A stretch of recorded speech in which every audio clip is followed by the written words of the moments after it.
বাংলাদেশ প্রকৌশল বিশ্ববিদ্যালয়ের শিক্ষার্থী আবরার ফাহাদ হত্যা মামলায় বিচারিক আদালতে মৃত্যুদণ্ডপ্রাপ্ত সবারই মৃত্যুদণ্ড বহাল রেখেছে হাইকোর্ট।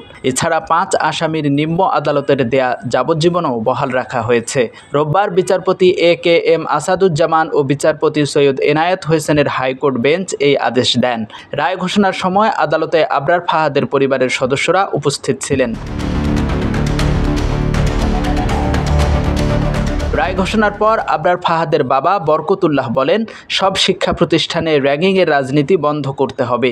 এ সময় দ্রুত রায় কার্যকরের দাবিও জানান তিনি। আবরার ফাহাদের ভাই ফাইয়াজ বলেন, এই রায়ে আমরা সন্তুষ্ট, তবে মৃত্যুদণ্ডপ্রাপ্ত আসামি জেমি পালিয়ে যাওয়ার বিষয়টি মেনে নিতে পারছি না। 2019 সালের 6 অক্টোবর বুয়েটের শেরেবাংলা হল থেকে তড়িৎ ও ইলেকট্রনিক্স প্রকৌশল বিভাগের 2য় বর্ষের ছাত্র আবরার ফাহাদের লাশ উদ্ধার করা হয়। এ ঘটনায় আবরারের বাবা চকবাজার থানায় একটি হত্যা মামলা দায়ের করেন। পরে ওই বছরের 13 নভেম্বর বুয়েটের 25 শিক্ষার্থীর বিরুদ্ধে অভিযোগপত্র দেয় পুলিশ। এরপর 2021 সালের 8 ডিসেম্বর মামলাটির রায় হয়। রায়ে 20 জনকে মৃত্যুদণ্ড এবং 5 জনকে যাবজ্জীবন কারাদণ্ড দেয় আদালত।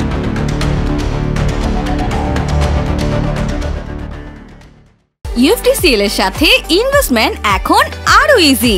আমাদের নিজস্ব ট্রেডিং অ্যাপ UFT ফার্স্টে পাচ্ছেন শেয়ার বাজারের সম্পূর্ণ সমাধান, এনলিস্টেড কোম্পানির অ্যানালাইসিস থেকে শুরু করে রিয়েল টাইম আপডেট, সবকিছুই এখন এক প্ল্যাটফর্মে।